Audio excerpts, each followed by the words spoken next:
Hello, ghouls and goblins. Nick here. Hope everyone's doing well today.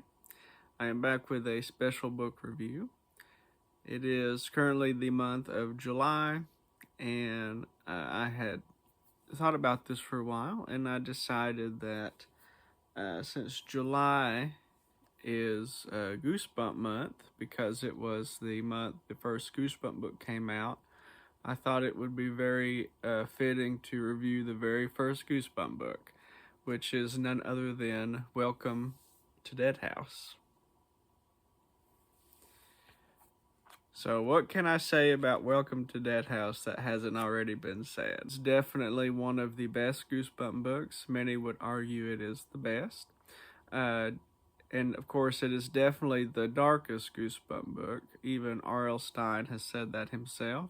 Think about Goosebumps, how it was, presented originally to R.L. Stine and him come up with this concept of, juvenile horror books that hadn't really been done before. How he talks about getting his footing with, coming up with something horror-wise, but that can cater to a younger audience. Goosebumps and Welcome to Dead House specifically is, one of those first great perfect storm books to start things off with. Even though I do agree that it is a little on the dark side for children's books, I'm happy that it exists. And I think about too of a book it is to start the series off, and sort of particularly its presentation, sort of the welcome, and then here we have the door opening, of course, to the dead house, but I feel like metaphorically to the entire series that has kept going strong. What a great start, from right out of the gate. And wow, this is not just fantastic and sort of all the, typical story elements of, foreshadowing and, character development as they go, red herrings, and just, there's no filler in this one.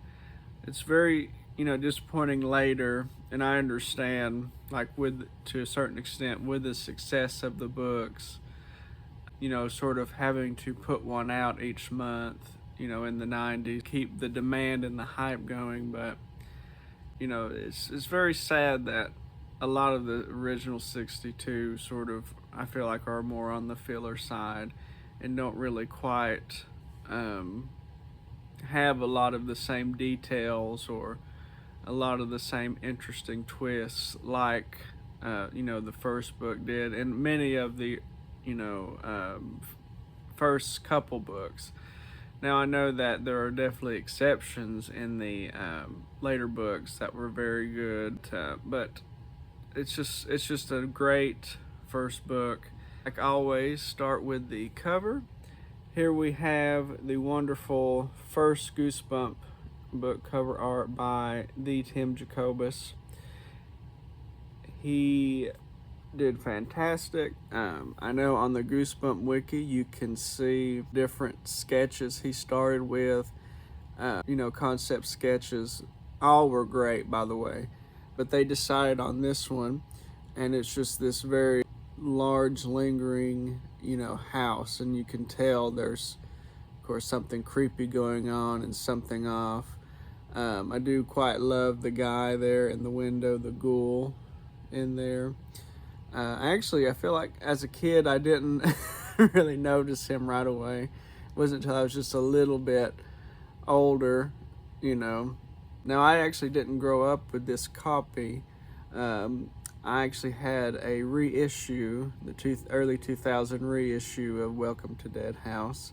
Grew up in the 2000s, sort of, coming of a more conscious age, even though I was born in the late 90s.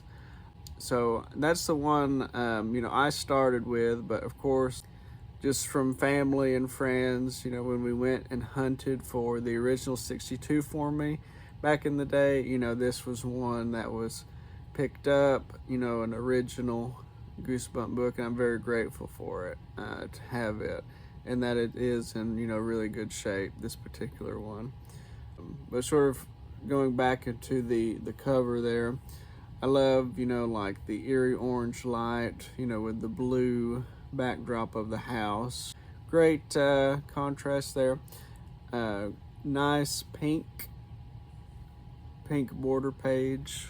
Goes very nice with that blue, of course. Just, fantastic cover by Tim Jacobus. There are, of course, many different covers internationally, too, of the Welcome to Dead House book.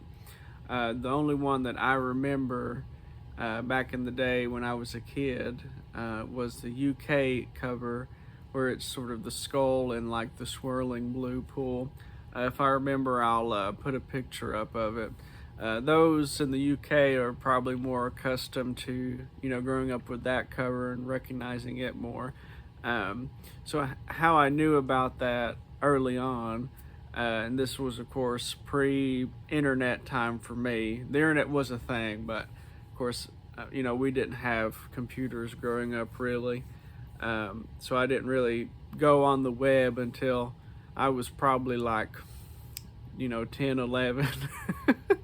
But we had a Guinness World Records book, and I remember being over at my great uncle and my great aunts, and they had this Guinness World Records book. And of course, it was talking about Goosebump books being the best-selling children's book of all time, or at least before Harry Potter, and with however many copies it sold. And of course, it had a photo of the UK version. I'm like, whoa, I'd never seen that one, and I remember I really wanted it. And to this day, I don't have a copy, but maybe one day I might go and try and get, a UK cover, but I'm not really interested in doing all that, only because just cost of sending it here internationally, and I have other books on my list that I want to collect, but yeah, I really loved that cover as a kid, and it was cool later going in and seeing the other unique UK covers that they had come up with for those books, until at some point they started to just reuse the Tim Jacobus art. But yeah, that was very cool to see, and really thought was really interesting as a kid when I seen that. But yeah, all right, going into the actual Welcome to Dead House book. So the plot is Josh and Amanda. We're from the perspective of Amanda in this book. Her dad inherits this big old house in the town of Dark Falls from his great uncle, supposedly, and supposedly sent. They're leaving their old neighborhood, and they're going and they're living, going to go live in this house, and Dad is left his job. They're going to sell the house, live off of that money, so Dad can start his writing career.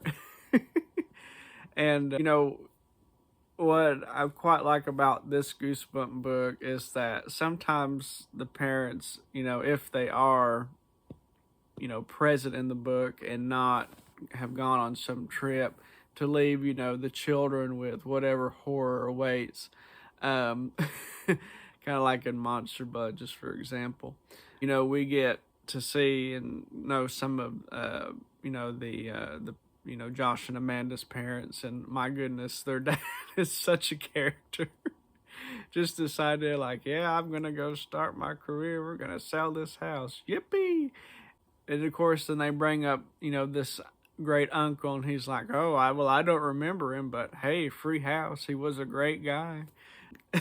Just how this man just seems very goofy to me. And of course, the mother is, funny in some parts, particularly when she's bickering with the dad. Very funny dynamic, I think, which, unfortunately we didn't see a lot of, in at least the original 62 books, as much with parents. So the children don't really want to move into this new house. They miss their old neighborhood. Amanda really doesn't want to leave her friend, which is very understandable. And then boy Josh doesn't want anything to do with this house. So he's outside with PD, not coming in. And PD is also their pet dog, and PD plays actually a pretty big part in the story in terms of how it progresses. The whole situation is a trap. Um, and PD is sort of the element in the story that kind of saves them in a way.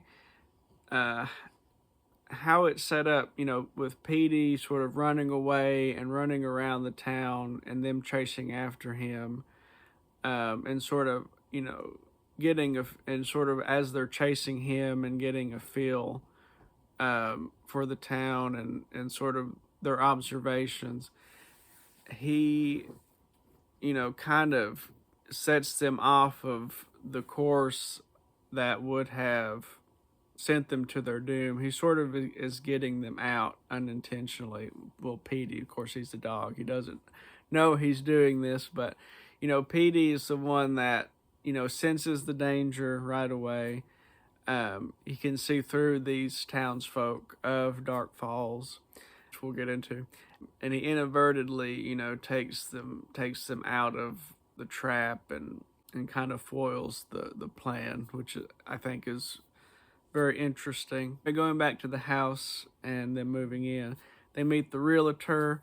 In the TV show, he is an older fellow, but in the book, Compton Dawes is a young guy, like around his, early to late 20s. And he sort of tells them, about the house and, congratulating them.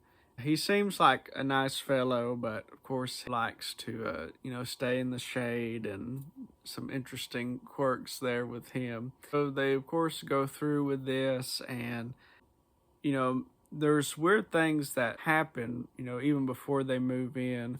Sort of Amanda's thinking she sees a boy up in the window, hearing sounds in the house, which will happen throughout the story, just to add to the overall atmosphere, like whispering in the curtains. Just when they, finally move in, the house is definitely a fixer-upper.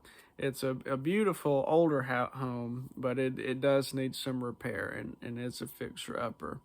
And of course, that adds to the whole vibe of the, creepy factor. It kind of gives off this vibe of a haunted house.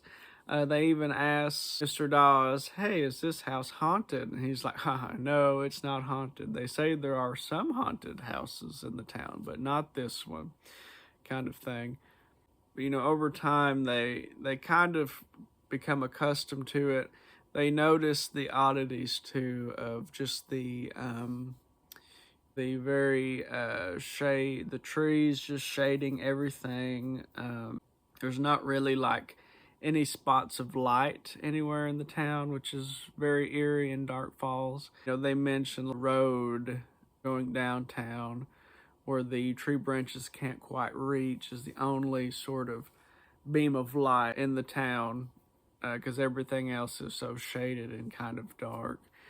And even later, meet other kids in the story, and as they're sort of playing, ball and stuff, how they're dressed, and this is kind of like early morning too when they do this. They're like, "Well, we need to be back home at this time," but it's just, I think they said in the book just now like 11 o'clock after they wrap up this game, so they don't want to be in the sun. Very kind of goth feel to the whole book, and how they act. When Petey's there around them, he's not having it. Just through the entire story, Petey does not like these people. I wanted to sort of touch on to the some of the very sort of creepy parts in the book that are genuinely scary too. I think starting off like with Amanda in her room, hearing the whispers, of course, thinking she sees other people in the home, And then going into like the dream sequence that she has, very notable dream sequence where essentially her and her family are all dead, and she can see like their skulls, like their green skulls, behind their faces, and they're at the dinner table and they're eating bones, and just the description of these green bones and just them being dead, and her friend being at the door and her wanting to go and enter the door and tell her friend. Just very, very unsettling dream sequence, which is, I think, one of the aspects of the books that really sticks with you. They don't really go and talk more in that kind of gruesome way. I feel like typical Goosebump books. Um, Later on we kind of get more of the backstory, particularly like when we're in the graveyard, and they're chasing after Petey, and Petey is lost for some time. We discover that there are gravestones there, and it's people that they've met, which is crazy. Like, these are people that we've met in town, like the boy Ray Thurston that they know from playing ball and stuff and meeting. There's his gravestone. Eventually we see Mr. Dawes's gravestone. It's him because he makes the comment, "Oh well, I'm the only Compton in my family." Doesn't really add up. Discover this, and Amanda goes out to find Josh because Petey's in the graveyard, which he is. Is when they discover all this stuff. Ray is there with them, and unfortunately, one of the great tragedies of this book, Petey at some point becomes one of the undead, like these people in Dark Falls. It talks about how he smells of death. He's not the same. It's just really, really tragic. Discover Ray, you watcher, and watching them. What they're essentially trying to do is the ghoulish town folks are trying to get family together, and because they need to have real blood or whatever once a year to stay alive in their state. Pretty much gonna, I guess, drink the blood of Amanda and Josh at this point. Josh has his flashlight. They don't like the light. They can't survive in the sunlight, which makes sense with the shaded trees and stuff. And so he's able to flash it on Ray, and Ray pretty much disintegrates. His face melts off. One of the most hardcore things in any Goosebump book. I love this, but it is very gruesome. When his face melts off and his eyes fall out, and it's his exposed skull, and he's sort of tumbling and can't move anymore. His skull falls right on his tombstone, or I think it's his tombstone, just breaks open, and of course he just disintegrates, which is just like, wow. That's brutal, man. I just have this image in my head, and to me it would make like a great album cover or something, metal album cover.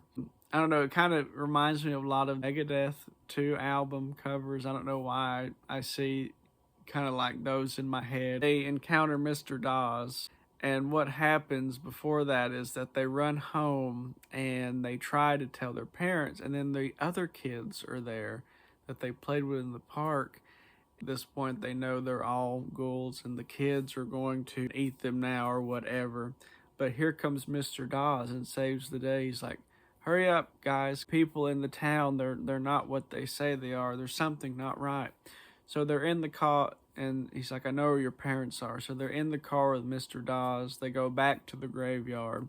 There is this amphitheater type place in the graveyard. These in-ground, seats, and there's like a giant tree, covering it, keeping it shaded. And that's where this town meets. Basically, they have their meeting. these ghouls. So they're in the graveyard, and eventually that's when they find Mr. Compton's gravestone. He's like, well, the jig is up, and he explains the whole situation of why they need, living people to eat once a year. And he explains that the plastics factory the local factory released like this yellow smoke that just overtook the town before anyone had any kind of way to stop it, and made them all into the undead, basically. Um, Very interesting, too, commentary, I think, on on factory regulations and pollution, which I thought was interesting. But kind of, just kind of this whole concept of this whole kind of middle class, working class town, middle class moving, suburban area is all throughout Stein's books. And I think very relatable. I think for a lot of, people and kids at the time, most kids basically, and even, Stein's own suburban Americana, vibe. This is normal, but, there's something sinister happening underneath the surface. And I think that is also a great strength in Goosebumps. And, I think why that does so well with kids, these settings where generally most, kids, I think, live in this kind of setting, or particularly in that time too, why it's so effective and why it's so relatable, but also showing, there's definitely stuff going on. Clean, sort of American dream, whatever, is more than it seems. Of course, that is as deep and as intentional, but very well for this story. A lot of other Goosebump books, but just an interesting observation you could maybe kind of go in and look more into. Very interesting food for thought, I guess. Anyway, the jig is up, and they're trying to shine Josh's light on Dawes, but it's no use. The light is broken. But how they do get away from him is Josh throws the light at his head, and it kind of cracks, and you see a little bit of his skull coming through. I guess just because how dry their bones are and how, frail and weak they are. Get away from him, they're hiding in the graveyard. They make it to the amphitheater, and they see on the stage are their mom and dad tied up. They're blindfolded, and here's everyone in the town. Here's Mr. Dawes coming back, and the ritual of their kids. One of them, their names is Karen Somerset. That's one of the girls that they kind of meet early on, that are sort of introduced. They're behind the big tree, and they just feel very hopeless. And of course, this is, most of this takes place very early in the morning before the sun comes up. And as this particular part's happening, the morning sun is about to come up, and I guess they just want to get this whole thing over with, the ghoulish town people. Here they are, Josh and Amanda, feeling hopeless. And then Amanda gets this great idea. How the tree is positioned, it's already dead, but, lopsided, shading, of course. She's like, Josh, help me sort of push this tree over. Because if we can get the light to pour in, because from where it is, it can pour in perfectly on them, and we might have a chance to save mom and dad, basically. So they push. And of course, the town folks are starting to come in on their mom and dad. And eventually they put all their might into it. Nothing happens. But then, with a stroke of luck, they hear a crack in the tree. It falls over. The light shows in. The sun has just come up now. Beautiful, bright, golden sunlight. And the townspeople, and they're all in shock, and then they're all in agony because now they are disintegrating from the sun. And Amanda even catches the glimpse at the Karen Somerset girl, and she's smiling, and she's looking at Amanda saying, thank you, because I guess a lot of these people, and this tragic thing that has happened to them, to be, they don't want this immortality. They don't want to live this way. So which is another very, I think, dark part to this book. To mention too, like a lot of like Ray and Karen, they actually originally, when they came to the town, they lived in the house that Amanda and Josh do. They call it the Dead House, hence the name. I forgot to mention that. But essentially, whenever they bring town's new people in, they have them live in this house before they turn them into them, basically. Very important part I forgot to mention there. But yeah, and so they're able to save their parents. Their house had not sold yet, thankfully, their old house. So of course they pack up and they head back there. Before they do, Amanda gets out because she wanted to go look at the house one more time. So they're sort of parked over, on the road. Amanda goes, looks at the dead house. She notices a new family come and pull into the driveway.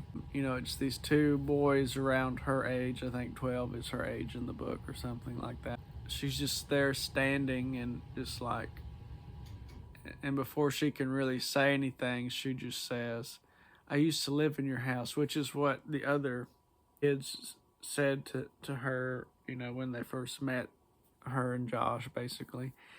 But Dad beeps the horn, tell her to come on, so she doesn't have time to explain all this that's happened.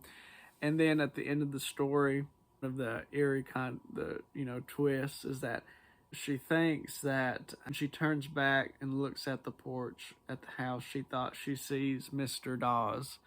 Eerie conclusion. Very nice, classic Goosebump ending, I think. The cycle continuing again. Some of them must have survived. They're continuing, bringing, fresh blood in. So give it a 9. I think it's very close to perfect atmosphere, gothic feel, and just some of those scenes that happen with like the cracking skull and Karen melting and the dream sequence. And Petey, which is so sad. Why Petey? He didn't. He tried to save them. They didn't listen, and of course he got the short end of that stick. Unfortunately, very tragic. But yeah, I give it a 9. Very good book. The unreleased Goosebump Gold series. There was supposed to be Welcome to Dead House sequel, like a Christmas Welcome to Dead House sequel, and I hate that we never got that, which I think is a shame. But yeah, that's my thoughts on Welcome to Dead House. Just overall great book. Thank you all for tuning in to this one. It's a long one, but there is a lot to say about this book and sort of its legacy within the Goosebumps sphere. And thank you again, and I will see you in the next one. Bye-bye.